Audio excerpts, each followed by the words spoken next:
Welcome students, welcome my YouTube channel হিস্টোরিতে তোমাদের প্রত্যেককে স্বাগত। আজকে আমরা যে জায়গাটা মূলত আলোচনা করব সেটা হচ্ছে ক্লাস 9-এর জিওগ্রাফির ম্যাপ পয়েন্টিং। তোমরা প্রত্যেকে জানো যে ক্লাস 9-এ মূলত পশ্চিমবঙ্গের উপর ম্যাপ পয়েন্টিং শেখানো হয় বা ম্যাপ পয়েন্টিং করানো হয়। তো পশ্চিমবঙ্গের যে জায়গাগুলো আলোচনা করা হয় ম্যাপ পয়েন্টিংয়ের ক্ষেত্রে, সেখানে মূলত ভূপ্রকৃতি, পশ্চিমবঙ্গের প্রধান প্রধান নদ নদী, তার সাথে সাথে পশ্চিমবঙ্গের ধরো বিভিন্ন স্বাভাবিক উদ্ভিদের কেন্দ্রগুলো, তার সাথে সাথে পশ্চিমবঙ্গের মধ্যে অবস্থিত বিভিন্ন গুরুত্বপূর্ণ জায়গা, যেমন ধরো শান্তিনিকেতন, বক্রেশ্বর, তার সাথে সাথে কলকাতা, দুর্গাপুর, পেট্রোরসায়ন শিল্পকেন্দ্র হিসাবে হলদিয়া, বিভিন্ন জায়গা আমাদের আসে পরীক্ষাতে। তো এই সমস্ত জায়গাগুলো যদি আমরা একটা ভিডিওতে আলোচনা করি তাহলে ভিডিওটা অনেক বড় হয়ে যাবে। তাই আজকে মূলত আমি তোমাদের পশ্চিমবঙ্গের মেন দুটো জায়গা ম্যাপ পয়েন্টিংয়ের আজকে আলোচনা করব। একটা হচ্ছে পশ্চিমবঙ্গের ভূপ্রকৃতিগত অঞ্চলগুলো, আর একটা হচ্ছে পশ্চিমবঙ্গের মধ্যে অবস্থিত প্রধান প্রধান নদ নদীগুলো। তো আমি আগেই ম্যাপের মধ্যে ম্যাপ পয়েন্টিং করার আগে একটা জায়গার উপরে লিখে রেখেছি যে কোন কোন জায়গাগুলো আমরা আজকে আলোচনা করব। তো আজকে আমাদের আলোচনার প্রধান বিষয়বস্তুর মধ্যে থাকবে ধরো উত্তরের পার্বত্য অঞ্চল আমরা আলোচনা করব, তার সাথে তরাই ডুয়ার্স অঞ্চল আমরা আলোচনা করব, পশ্চিমবঙ্গের পশ্চিমের মালভূমি অঞ্চল আমরা ম্যাপ পয়েন্টিংয়ে দেখব কোথায় রয়েছে, সুন্দরবন অঞ্চল আলোচনা করব, তার সাথে সাথে রাঢ় অঞ্চল আলোচিত হবে।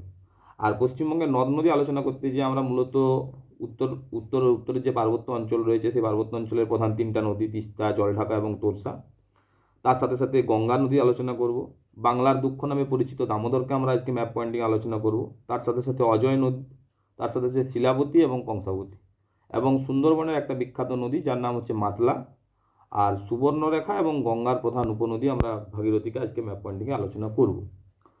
তো চলো আমরা বেশি দেরি না করে একদম ম্যাপ পয়েন্টিংয়ের মধ্যে ঢুকে যাই, কারণ এটা একটু যথেষ্ট সময়বহুল ভিডিওটা হবে। তো প্রথমেই বলি তোমাদেরকে যে আমি এই ম্যাপ পয়েন্টিং করার জন্য একটা ব্ল্যাঙ্ক ম্যাপ নিয়েছি, যেখানে মূলত ডিস্ট্রিক্টের যে লাইনগুলো দেওয়া থাকে সেটা মূলত নেই। অনেক স্কুলে ডিস্ট্রিক্টের লাইনের দেওয়া থাকে, এরকম ম্যাপও দিয়ে থাকে, আবার অনেক স্কুলে ব্ল্যাঙ্ক ম্যাপও দেওয়া হয়। তো তোমরা যদি ব্ল্যাঙ্ক ম্যাপে জায়গাগুলো আইডেন্টিফাই করে নিতে পারো তাহলে তোমাদের লাইন দেওয়া থাকলে তাতে অসুবিধা খুব একটা বেশি হবে না। তো আমরা প্রথমেই যে জায়গাটা আলোচনা করব সেটার মধ্যে রয়েছে উত্তরের পার্বত্য অঞ্চল। উত্তরের পার্বত্য অঞ্চল দেখাতে গিয়ে আমাকে যে জায়গাটা দেখাতে হবে সেটা হচ্ছে, তোমরা মূলত উত্তরের পার্বত্য অঞ্চল দেখাতে যাওয়ার আগে আমি একটা ছোট্ট কথা বলে রাখি। উত্তরের পার্বত্য অঞ্চল বলো, তরাই ডুয়ার্স অঞ্চল বলো, রাঢ় অঞ্চল বলো, সুন্দরবন অঞ্চল বলো, পশ্চিমবঙ্গের পশ্চিমের মালভূমি অঞ্চল বলো, যে জায়গাগুলোই দেখাতে যাও না কেন, প্রথমে তোমরা তার স্টার্টিং লাইন এবং এন্ড লাইন দুটো জায়গা প্রথমে আইডেন্টিফাই করে দিও। সেখানে ছোট ছোট একটা করে রেখা টেনে রেখো বা দাগ দেখে রেখো, তারপর ওই দুটো পয়েন্টকে তোমরা মিলিয়ে দেবে, তাহলে তোমাদের জন্য অত্যন্ত সহজ হয়ে যাবে। যেমন ধরো আমি এখন উত্তরের পার্বত্য অঞ্চল দেখাবো, উত্তরের পার্বত্য অঞ্চল দেখাতে গিয়ে মোটামুটি আমি এই জায়গা থেকে এটাকে শুরু করব এবং মোটামুটি এই জায়গা থেকে নিয়ে আসবো, তারপর আস্তে আস্তে আমি এখানে এসে উত্তরের পার্বত্য অঞ্চলকে শেষ করব। তো এটা দেখাতে গিয়ে আমি কি করবো, এটা মূলত স্ট্রেট লাইন তো করা যায় না, পার্বত্য অঞ্চল মানে সেখানে ঢেউ খেলানো ভূমি থাকবে, উঁচু উঁচু পাহাড় পর্বত ইত্যাদি ইত্যাদি থাকবে, সেগুলো দিয়ে আমি আস্তে আস্তে এখানে এসে আমার উত্তরের যে পার্বত্য অঞ্চল সেটাকে শেষ করব। ঠিক আছে, পেন্সিলে হয়তো তোমরা ভালো দেখতে পাবে না, তা আমি এখানে পেন ব্যবহার করি। উত্তরের পার্বত্য অঞ্চল দেখাতে গিয়ে করে তোমরা এখান থেকে শুরু করবে, এখান থেকে শুরু করার পর এই স্থান থেকে এখান থেকে নিয়ে গিয়ে মূলত এখানে শেষ করবে। এটা হচ্ছে উত্তরের পার্বত্য অঞ্চল, উপরের দিকে যে জায়গাটা রয়েছে। এটাকে ম্যাপে দেখানোর জন্য আমরা যেটা করব সেটা হচ্ছে ছোট ছোট ট্রায়াঙ্গেল এঁকে দেবো পর্বতের মাথার মতো দেখানোর জন্য। হ্যাঁ, পুরোটাকে মোটামুটি এঁকে কাভার করে দেওয়ার চেষ্টা করবো। আমি অল্প অল্প এঁকে রাখলাম, পুরোটা পরে এঁকে তোমাদেরকে দেখাবো আরও। নেক্সট আমরা যেটা আলোচনা করব সেটা হচ্ছে আমাদের দ্বিতীয় নম্বর যেটা রয়েছে তরাই ডুয়ার্স অঞ্চল। তরাই ডুয়ার্স অঞ্চলটা কোনখানে রয়েছে? তরাই ডুয়ার্স অঞ্চলটা মূলত উত্তরের যে পার্বত্য অঞ্চল তার ঠিক নিচেই অবস্থান করে। তরাই ডুয়ার্স অঞ্চল দেখানোর জন্য তোমরা এই খাঁজটাকে মনে রাখার চেষ্টা করবে, এটাকে পয়েন্ট করবে, এখান থেকে নিয়ে এসে তোমরা মূলত এই জায়গাটা এখানে শেষ করবে। তো এটাকে করতে যাওয়ার পর এই জায়গাটার দিকে নিয়ে যাব আমরা, একটু ঢেউ খেলানো ভূমি, এখান থেকে নিয়ে যেতে এখানে এসে আমরা মূলত তরাই ডুয়ার্স অঞ্চলকে শেষ করব। তো এটাকে রেখাঙ্কিত করার জন্য আমি একটা মোটামুটি এইভাবে যদি রেখা টেনে নিই, তো এটাকে দিয়ে আমি তরাই ডুয়ার্স অঞ্চলকে দেখানোর চেষ্টা করছি। ভালো করে দেখে রাখো, তোমরা আলাদা যা হোক কিছু একটা ব্যবহার করতে পারো, কোনো অসুবিধা নেই। এখানে পার্বত্য অঞ্চলের ক্ষেত্রে পর্বতের মাথার মতো ট্রায়াঙ্গেল ব্যবহার করলাম, তরাই ডুয়ার্সের ক্ষেত্রে সোজাসুজি ছোটো ছোটো রেখা অঙ্কন করে আমি মূলত এই জায়গাটাকে দেখানোর চেষ্টা করলাম। আমি পরে এগুলো নির্দেশিকাতে দেখাবো তোমাদেরকে। এখন মূলত জায়গা দুটো দেখে রাখো। সব থেকে উপরে রয়েছে উত্তরের পার্বত্য অঞ্চল, ঠিক তার নিচেই রয়েছে তরাই ডুয়ার্স অঞ্চল। আমি থার্ড যে জায়গাটা আলোচনা করা পূর্ব, সেটা হচ্ছে পশ্চিমবঙ্গের পশ্চিমের মালভূমি অঞ্চল। এটা দেখাতে গিয়ে আমাকে কি দেখাতে হবে? এটা দেখাতে গিয়ে তোমরা মূলত যে জায়গাটা দেখাবে সেটা হচ্ছে, তোমরা নিশ্চয়ই জানো যে পশ্চিমবঙ্গের পশ্চিমের যে মালভূমি অঞ্চল সেটা মূলত বীরভূম, পুরুলিয়া, বাঁকুড়ার কিছুটা অংশ, পশ্চিম বর্ধমানের কিছুটা অংশ এবং ঝাড়গ্রামের কিছুটা অংশ নিয়ে মূলত রয়েছে। তো এটা দেখাতে গিয়ে করে তোমরা যে জায়গাটা দেখাবে সেটা হচ্ছে এই যে খাঁজটা রয়েছে না, এই খাঁজ থেকে শুরু করার চেষ্টা করবে এবং এখান থেকে নিয়ে এসে তোমরা ঝাড়গ্রাম যে রয়েছে, এই যে ঝাড়গ্রাম, এই ঝাড়গ্রামের এখানে এটাকে শেষ করবে। তো এটা দেখানোর জন্য মোটামুটি সোজা ট্রেন তো দেওয়া যাবে না, এই জায়গাটা কিছুটা নিয়ে আসবে বীরভূমটাকে, তারপর এখান থেকে পশ্চিম বর্ধমানের দিকে নিয়ে গেলে পুরুলিয়া পুরোটাই কিন্তু পশ্চিমের মালভূমি অঞ্চলের অন্তর্গত, বাঁকুড়ার মধ্যে কিছুটা ঢুকিয়ে আস্তে আস্তে আস্তে আস্তে নিয়ে এসে এখান থেকে টার্ন করিয়ে এখানে এসে এই রেখাটাকে মিশিয়ে দিও। বীরভূম থেকে শুরু করলে বীরভূম থেকে পশ্চিম বর্ধমানের কিছুটা, তারপর বাঁকুড়া, বাঁকুড়া থেকে আস্তে আস্তে এটাকে নিয়ে চলে এলে ঝাড়গ্রামের এখানে। এই জায়গাটাকে দেখানোর জন্য আমি ধরো যদি ছোট ছোট বক্স করে দিই তো সুবিধা বিশেষ কিছু একটা হবে না, ছোট ছোট বক্স করে আমি এই জায়গাটা তোমাদেরকে বোঝানোর চেষ্টা করলাম। প্রথমে করেছি উত্তরের পার্বত্য অঞ্চল, তারপর করলাম তরাই ডুয়ার্স অঞ্চল। এখন যে জায়গাটাকে আমরা দেখানোর চেষ্টা করলাম সেটা হচ্ছে পশ্চিমবঙ্গের পশ্চিমের যে মালভূমি অঞ্চল সেই জায়গাটা। এটাকে দেখানোর জন্য তোমরা ছোট ছোট বক্স করে নিও যাতে জায়গাটা দেখতে সুন্দর লাগে। নেক্সট আমরা যে জায়গাটা দেখবো সেই জায়গাটা হচ্ছে কোথা? সেই জায়গাটা হচ্ছে সুন্দরবন অঞ্চল। সুন্দরবন, সুন্দরবন কোনখানে? সুন্দরবন তো উপকূলবর্তী এলাকা। তাই সুন্দরবনকে দেখানোর জন্য এই যে জায়গাটা রয়েছে না, এখান থেকে একটা রেখা টানবে, এটা হচ্ছে স্টার্টিং, আর এখানে ধরো শেষ করে দেবো আমরা। একটু ঢেউ খেলানো, ঢেউ খেলিয়ে নিয়ে এই জায়গাটাতে শেষ করে দিও। এই যে নিচের দিকের জায়গাটা, এটা মূলত সুন্দরবন অঞ্চল রূপে পরিচিত। এটাকে দেখানোর জন্য ধরো আমরা ছোট ছোট ক্রস এঁকে নিলাম, ছোট ছোট ক্রস দিয়ে আমরা এই জায়গাটাকে কভার করে দিচ্ছি যাতে এই জায়গাটা দেখতে সুন্দর লাগে। প্রথমে আমরা করলাম উত্তরের পার্বত্য অঞ্চল, তারপর তরাই ডুয়ার্স অঞ্চল, তারপর করেছি পশ্চিমবঙ্গের পশ্চিমের মালভূমি অঞ্চল। আমরা এখন যেটা আলোচনা করলাম সেটা হচ্ছে সুন্দরবন অঞ্চল বা সুন্দরবনের উপকূলবর্তী অঞ্চল, যাই কোশ্চেনে আসুক না কেন এই জায়গাটাকে তোমরা ইন্ডিকেট করবে। আর ভূপ্রকৃতির মধ্যে আমরা আরেকটা জায়গা আলোচনা করব, সেটা হচ্ছে রাঢ় অঞ্চল। রাঢ় অঞ্চলটা কোনখানে? রাঢ় অঞ্চলটা হচ্ছে পশ্চিমবঙ্গের পশ্চিমের যে মালভূমি অঞ্চল তার ঠিক পাশেই অবস্থান করছে। আমি ধরো যদি এরকম জায়গাতে একটা রেখা টেনে নিই, ধরো গঙ্গার একটা রেখাকে আমি টেনে নিলাম, এখান থেকে আমি নিয়ে আসার চেষ্টা করব, এখান থেকে আমি নিয়ে আসার চেষ্টা করব, সোজা রেখা কখনোই টানবে না, এখান থেকে তোমরা নিয়ে আসবে, এখান থেকে নিয়ে আসবে, এখান থেকে নিয়ে আসার পর এদিকে নিয়ে যাবে, এখান থেকে নিয়ে আসবে, এখান থেকে নিয়ে আসার পর তোমরা এই জায়গাটাতে মিশিয়ে দেবে। এই যে জায়গাটা আমি আরও একটু ব্ল্যাক কালি দিয়ে একটু মোটা করে দিই যাতে দেখতে তোমাদের সুবিধা হয়। এই যে জায়গাটা রয়েছে পশ্চিমবঙ্গের পশ্চিমের মালভূমি অঞ্চল, তার ঠিক পাশেই যে জায়গাটা রয়েছে সেই জায়গাটাই হলো আমাদের রাঢ় অঞ্চল। এই জায়গাটাকে দেখানোর জন্য আমি যদি এরকম একটা দাগ টেনে নিই তাহলে তোমরা জায়গাটা বুঝতে সুবিধা হবে। এটা হচ্ছে কোথা? এটা হচ্ছে পশ্চিমবঙ্গের রাঢ় অঞ্চল। তো এরপর আমি যেটা করব সেটা হচ্ছে আমি এই যে ফাঁকা জায়গাটা রয়েছে এখানে একটা দাগ টেনে নেবো, একটা বক্স করে নেব, উপরে আমি নির্দেশিকা বলে লিখে নেব। নির্দেশিকা লেখার পর আমি ছোট ছোট খোপ করে এই যে জায়গাগুলো ইন্ডিকেট করেছি, যেমন ধরো এখানে আমি ট্রায়াঙ্গেল এঁকে নিয়েছি, ছোট ছোট ত্রিভুজ করেছি, সেটা আমি বক্স আকারে দেখাবো এবং কোন জায়গাটা এটা সেটাকে আমি পাশে লিখে দেবো। বা এই জায়গাটা এই যে ছোট ছোট সরলরেখা দিয়ে বোঝানোর চেষ্টা করেছি, এটা কোন জায়গাটা সেটা আমি বোঝানোর চেষ্টা করব। এখানে ছোট ছোট বক্স আকারে যেটা করেছি সেটাকে আমি এখানে দেখানোর চেষ্টা করব ওটা কোন জায়গা। তো চলো আমরা ওই নির্দেশিকার জন্য একটা বক্স তৈরি করে এই জায়গাটাকে ইন্ডিকেট করি, তারপর আমি তোমাদেরকে দেখিয়ে দিচ্ছি আর কি কোন জায়গাটা কীরকমভাবে তোমরা ম্যাপ পয়েন্টিংয়ে বোঝাবে। চলো।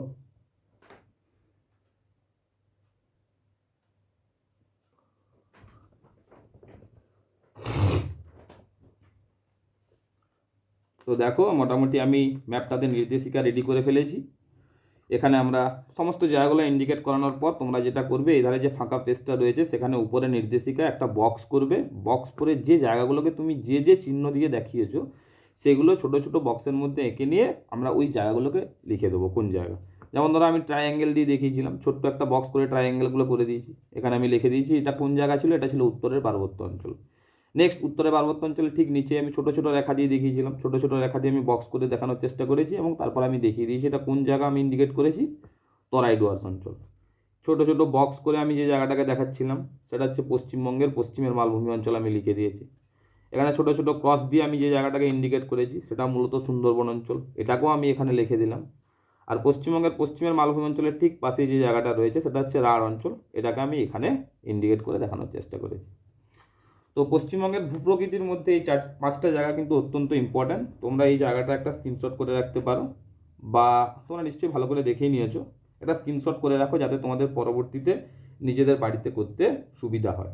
যদি তোমাদের ছবিতে প্রবলেম হয় তো আমি একটা হোয়াটসঅ্যাপের ডেসক্রিপশনে একটা নাম্বার দিয়ে দেবো, ওই নাম্বারে তোমরা হোয়াটসঅ্যাপ করতে পারো, ওখান থেকে আমি তোমাদেরকে পিডিএফ পাঠিয়ে দিতে পারবো এই পেজটার। ঠিক আছে, আমি আরেকবার বলে দিই, এটা হচ্ছে উত্তরের পার্বত্য অঞ্চল, তারপর তরাই ডুয়ার্স অঞ্চল, এখানে রয়েছে পশ্চিমবঙ্গের পশ্চিমের মালভূমি অঞ্চল, তার ঠিক পাশেই রয়েছে আমাদের পশ্চিমবঙ্গের রাঢ় অঞ্চল, আর সবশেষে এই জায়গাটাতে আমি দেখানোর চেষ্টা করেছি সুন্দরবন অঞ্চল। এটাকে তোমরা যে কোনো চিহ্ন দিয়ে দেখাতে পারো, কোনো অসুবিধা কিছু নেই। যাই দেখাও না কেন সেটাকে মূলত নির্দেশিকা যেটা করবে সেখানে তোমরা সেটাকে দেখানোর চেষ্টা করবে। বাস, এটা ছিল আমার এখানকার ভূপ্রকৃতি। আমি আরেকটা ব্ল্যাঙ্ক ম্যাপ নিয়ে নিই, তারপর তোমাদেরকে ভূপ্রকৃতির পর যে জায়গাটা দেখাবো বলেছিলাম নদ নদী, সেটা আমরা আলোচনা করব।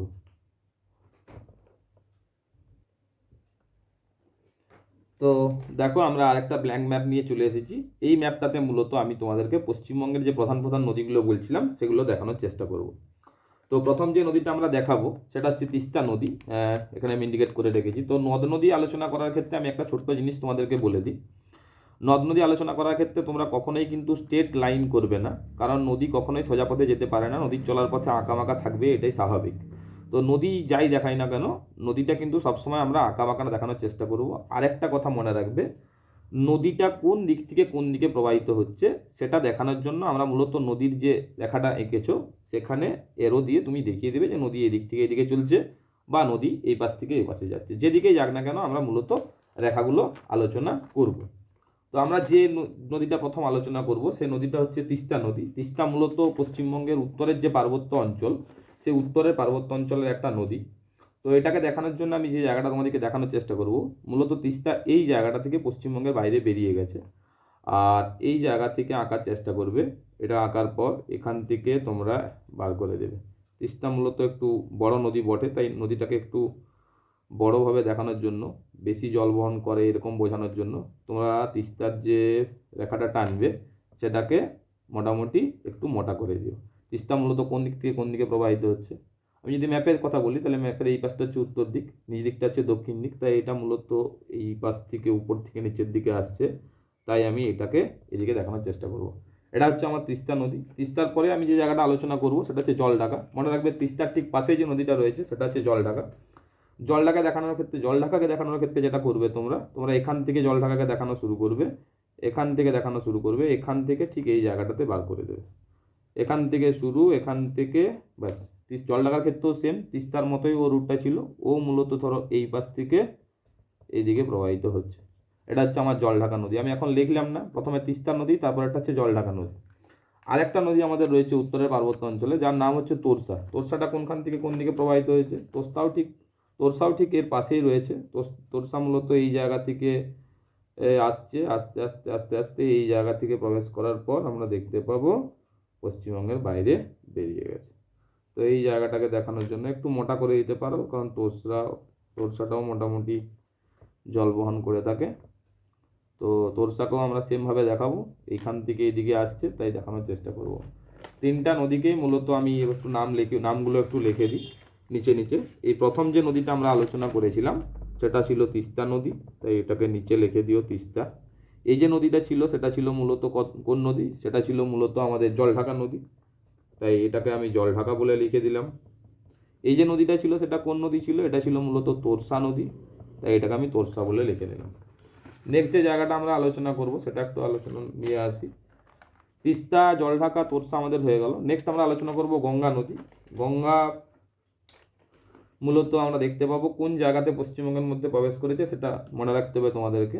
গঙ্গা মূলত এই পাশ থেকে প্রবাহিত হয়ে এসে এই জায়গাতে আমরা দেখতে পাবো পশ্চিমবঙ্গের দুটো জেলা, উপরে মালদা, নিচে মুর্শিদাবাদ, দুটো জেলাকে বিভক্ত করে দিয়েছে এই গঙ্গা নদী। গঙ্গার জলভাগটাকে একটু মোটা করে দেখানোর চেষ্টা করবে, ঠিক আছে। তারপর ইন্ডিকেট করে দিও কোন দিক থেকে কোন দিকে যাচ্ছে, এই পাশ থেকে এদিকে যাচ্ছে, তাই আমরা এটাকে মনে রাখবো কি এটা আমাদের মনে রাখার চেষ্টা করব যে গঙ্গা নদী। নেক্সট আমরা কোনটাকে আলোচনা করব? নেক্সট আমরা আলোচনা করব দামোদর নদ। ঠিক আছে, এটা অনেক সময় পরীক্ষাতে বাংলার দুঃখ বলেও আসে। দেখো অনেকগুলোতে আমরা নদী লিখেছিলাম, এক্ষেত্রে নদ লিখেছি। দামোদরের ক্ষেত্রে নদ এবং অজয়ের ক্ষেত্রে নদ। অনেক সময় স্টুডেন্টদের কনফিউজ হয় যে কেন নদ বলা হয়, কেন নদী বলা হয় না। আমি একটা ছোট্ট তথ্য তোমাদেরকে বলে রাখি, যে নামটা শুনে তোমাদের মনে হবে যে এই নামটা ছেলেদের নামের মতো মনে হচ্ছে, তাকে তোমরা নদ বলবে। আর যে নামটা শুনে তোমাদের মনে হবে যে না এই নামটা মেয়েদের নাম মনে হচ্ছে, সেটা হচ্ছে নদী। দামোদর, অজয় এই দুটো নাম শুনে আমরা বুঝতে পারছি যে এগুলো মূলত ছেলেদের নাম, তাই এই দুটোকে আমরা নদ রূপে চিহ্নিতকরণ করেছি বা এগুলো নদ রূপেই পরিচিত। তো আমরা মূলত দেখো যে আমরা যখন দামোদর নদটাকে দেখাবো, তো দামোদর নদটাকে দেখানোর সময় আমরা পশ্চিমবঙ্গের যে জায়গাটাকে ইন্ডিকেট করার চেষ্টা করব, সেটা হচ্ছে মূলত এই জায়গাটা। এই জায়গাটা বলতে বাঁকুড়া আর দুর্গাপুর, এই জায়গার মধ্য দিয়ে আমরা দেখতে পাবো দামোদর নদীটা প্রবাহিত হয়েছে। দামোদর নদের ক্ষেত্রে একটা পরিবর্তন লক্ষ্য করা যায়। হঠাৎ করে দেখবে যে সোজা পথে যাওয়ার পর একটা বাঁক তোমরা লক্ষ্য করবে। ঠিক আছে, তো একে এরো দিয়ে দেখিয়ে দিও যে কোন দিক থেকে কোন দিকে প্রবাহিত হচ্ছে। তো এটা হচ্ছে আমাদের দামোদর নদ। জায়গাটা ভালো করে লক্ষ্য রাখার চেষ্টা করবে। এই জায়গাটাতে পুরুলিয়া, এই জায়গাটাতে বাঁকুড়া রয়েছে, এই জায়গাটাতে পশ্চিম বর্ধমান। তোমরা জানো পশ্চিম বর্ধমানের এই জায়গাটা হচ্ছে দুর্গাপুর। তো দুর্গাপুরের ঠিক উপর দিয়ে আমরা জানি যে প্রবাহিত হয়েছে দামোদর নদ। তো দামোদর নদের ক্ষেত্রে একটা পরিবর্তন কি, কিছু দূর যাওয়ার পর হঠাৎ করে আমরা একটা বাঁক লক্ষ্য করতে পারি, সেটা দেখিয়ে দিও। নেক্সট আমরা যে জায়গাটা দেখাবো পশ্চিমবঙ্গের ম্যাপে, সেটা হচ্ছে অজয় নদ। অজয় নদটা দেখে রাখো। অজয় নদটা ঠিক দামোদর নদ যেখানে দেখিয়েছো তার ঠিক কিছুটা উপরে হবে। এই খাঁজটা ভালো করে লক্ষ্য রাখবে তোমরা। এই খাঁজটা থেকে আমরা মূলত অজয় নদকে দেখানোর চেষ্টা করব। অজয় নদ পরবর্তী ক্ষেত্রে আমরা ভাগীরথীর সঙ্গে তাকে মিলিয়ে দেবো। তো এইটা হচ্ছে অজয় নদ। অজয় নদের ক্ষেত্রেও দেখিয়ে দিও কোন দিক থেকে কোন দিকে প্রবাহিত হচ্ছে। এটা দামোদর, আর ঠিক এর উপরেরটা হচ্ছে অজয়। আমি দুটোকে লিখে দিই। এটা হচ্ছে অজয় নদ, আর এটা হলো কি, এটা হলো দামোদর। দামোদর আমি আর নদটা লিখলাম না। নেক্সট আমরা যে জায়গাটা আলোচনা করব সেটা হচ্ছে শিলাবতী নদী আর কংসাবতী নদী। দুটোই আমরা দেখতে পাবো বাঁকুড়ার উপর দিয়ে রয়েছে, বাঁকুড়া থেকে পশ্চিম মেদিনীপুরের দিকে প্রবাহিত হয়েছে, কংসাবতী ঝাড়গ্রামের দিকে গিয়েছে। তো প্রথমে আমরা যেটা দেখাবো সেটা হচ্ছে শিলাবতী নদী। শিলাবতী নদী যখন তোমরা দেখানোর চেষ্টা করবে, তোমরা মূলত বাঁকুড়ার এই জায়গাটাকে দেখাবে।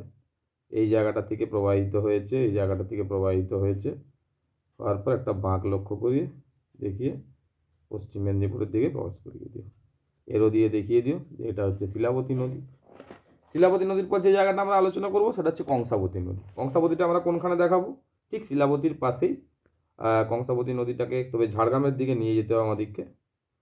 ঝাড়গ্রামের দিকে আমরা নিয়ে যাব, ঝাড়গ্রামের দিকে প্রবেশ করিয়ে দেব। এটা হচ্ছে কংসাবতী নদী। কংসাবতী নদী দুটোকে আমি একটু উপরে হালকা করে লিখে দিলাম যে এটা হচ্ছে কে, এটা হচ্ছে শিলাবতী নদী, আর এটা হলো কে, এটা হলো আমাদের কংসাবতী নদী। নেক্সট আমরা আলোচনা করব মাতলা নদী। মাতলা মূলত তোমরা আগেই আমরা দেখাচ্ছিলাম যে পশ্চিমবঙ্গের সুন্দরবন অঞ্চল, সুন্দরবন অঞ্চলের যে প্রধান প্রধান নদীগুলো রয়েছে সেই নদীগুলোর মধ্যে একটা গুরুত্বপূর্ণ নদী হচ্ছে মাতলা নদী। মাতলা মূলত এই জায়গাটাতে রয়েছে। এখানে যেই খাড়িগুলো রয়েছে না উপকূলবর্তী এলাকাতে, এই জায়গাটা থেকে মাতলা নদীটা প্রবাহিত হয়েছে। তো এই জায়গাটাকে তোমরা দেখানোর চেষ্টা করবে। এটা এই পাশ থেকে এইদিকে প্রবাহিত হচ্ছে, বঙ্গোপসাগরে নিক্ষিপ্ত হয়ে যাবে। তো অ্যারো চিহ্নগুলো এই পাশ থেকে দেবে। তো আমি এখানে দেখিয়ে দিলাম যে এটা হচ্ছে আমাদের মাতলা নদী, সুন্দরবন অঞ্চলের মধ্যে রয়েছে। মাতলার পর আমরা যে জায়গাটা দেখাবো সেটা হচ্ছে সুবর্ণরেখা নদী। সুবর্ণরেখা মূলত ছোটনাগপুর অঞ্চল থেকে উৎপন্ন হয়েছে। ঝাড়গ্রাম থেকে উৎপত্তি, ঝাড়গ্রাম বলছি, ঝাড়খণ্ড থেকে উৎপত্তি হয়েছে। তো আমরা ঝাড়খণ্ড থেকে পশ্চিমবঙ্গের দিকে প্রবেশ করাবো। প্রবেশের জায়গাটা দেখে রাখো তোমরা, ঠিক এই জায়গাটাতে পশ্চিমবঙ্গের মধ্যে প্রবেশ করাবে। পশ্চিমবঙ্গে খুব অল্প বিস্তর প্রবাহিত হওয়ার পর এ উড়িষ্যার দিকে বেরিয়ে গেছে। কি বললাম যে সুবর্ণরেখার উৎপত্তি ছোটনাগপুর, ছোটনাগপুরের কোথায়? ঝাড়খণ্ডে। ঝাড়খণ্ডে কিছু প্রবাহিত হওয়ার পর, কিছু পথ প্রবাহিত হওয়ার পর পশ্চিমবঙ্গে প্রবেশ করেছে। পশ্চিমবঙ্গে অল্প কিছু পথ প্রবাহিত হওয়ার পর উড়িষ্যার মধ্য দিয়ে প্রবাহিত হয়ে বঙ্গোপসাগরে নিক্ষিপ্ত হয়েছে। তো অ্যারো দিয়ে বুঝিয়ে দেওয়ার চেষ্টা করবে কোন দিক থেকে কোন দিকে যাচ্ছে, আর ঠিক তার নিচে লিখে দেবে যে এটা হলো সুবর্ণরেখা নদী। লাস্ট যে নদীটা আমাদের রয়েছে সেটা হচ্ছে ভাগীরথী।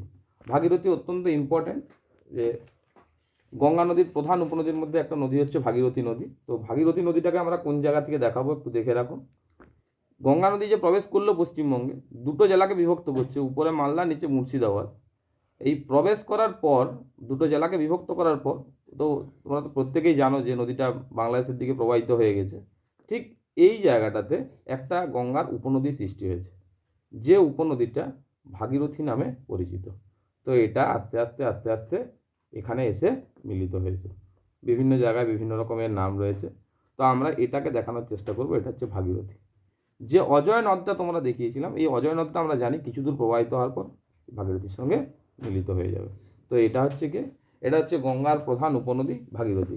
অনেক সময় পরীক্ষাতে কোশ্চেন আসে ডাইরেক্ট ভাগীরথী নদী, আবার অনেক সময় পরীক্ষাতে কোশ্চেন আসে যে গঙ্গার একটি উপনদীকে দেখাও। তো গঙ্গার উপনদী যদি কোশ্চেন আসে, তখন তোমরা এই ভাগীরথীকে দেখানোর চেষ্টা করবে। তো ফাইনালি আমার যে নদ নদীর লিস্টটা ছিল, সেই লিস্টটা কমপ্লিট হয়ে গেল। তো আমরা আজকে মূলত দুটো জায়গা দেখালাম পশ্চিমবঙ্গে। একটা হচ্ছে পশ্চিমবঙ্গের ভূপ্রকৃতিগত অবস্থানগুলো, ভূপ্রকৃতিগত যে অঞ্চলগুলো ছিল সেগুলো। সেখানে মূলত উত্তরের পার্বত্য অঞ্চল, তরাই ডুয়ার্স অঞ্চল, পশ্চিমবঙ্গের পশ্চিমের মালভূমি অঞ্চল, সুন্দরবন অঞ্চল, রাঢ় অঞ্চল, এগুলোকে দেখানো হয়েছে। আর অপরদিকে আরেকটা ম্যাপে আমরা দেখিয়েছি কি পশ্চিমবঙ্গের গুরুত্বপূর্ণ কয়েকটা নদ নদীকে। তো আশা করি তোমরা মোটামুটি বুঝতে পেরেছো। তো যদি এই ভিডিও থেকে তোমাদের ম্যাপগুলো দেখতে অসুবিধা হয়েছে বলে মনে হচ্ছে, তো তোমরা ডেসক্রিপশানে একটা নাম্বার দিয়ে দিচ্ছি, সেই নাম্বারে হোয়াটসঅ্যাপ করতে পারো। ওখান থেকে আমি এই ম্যাপগুলোর পিডিএফ তোমাদেরকে পাঠিয়ে দেব। আরেকটা কথা, একটা ভিডিওতে পুরো তো পশ্চিমবঙ্গের সমস্ত জায়গাগুলো দেখানো সম্ভবপর হচ্ছে না, তাই এটা মূলত আমার ভিডিওর ফার্স্ট পার্ট ছিল, যেখানে আমি দুটো জায়গায় ইন্ডিকেট করলাম, মানে দুটো ভূপ্রকৃতি আর নদ নদী। পরের ভিডিওতে পার্ট 2তে আমি পশ্চিমবঙ্গের বাকি জায়গাগুলো, অর্থাৎ পশ্চিমবঙ্গের বিশেষ বিশেষ স্থান, পেট্রোরাসায়ন শিল্পকেন্দ্র, লৌহ ইস্পাত শিল্পকেন্দ্র, স্বাভাবিক উদ্ভিদের অঞ্চল, তার সাথে সাথে আর বিভিন্ন যে জায়গাগুলো থাকে, কলকাতা, শান্তিনিকেতন, বক্রেশ্বর, প্রধান প্রধান যে জায়গাগুলো রয়েছে সেই জায়গাগুলোকে ইন্ডিকেট করিয়ে দেখিয়ে দেবো। তো পরবর্তী ভিডিওটা দেখার জন্য তোমাদেরকে চ্যানেলটা অবশ্যই সাবস্ক্রাইব করে রাখতে হবে। আর যদি ভিডিওটা ভালো লাগে তবে প্রত্যেকে লাইক কমেন্ট করে যেও আর কি। বাই, দেখা হচ্ছে পরের ভিডিওতে।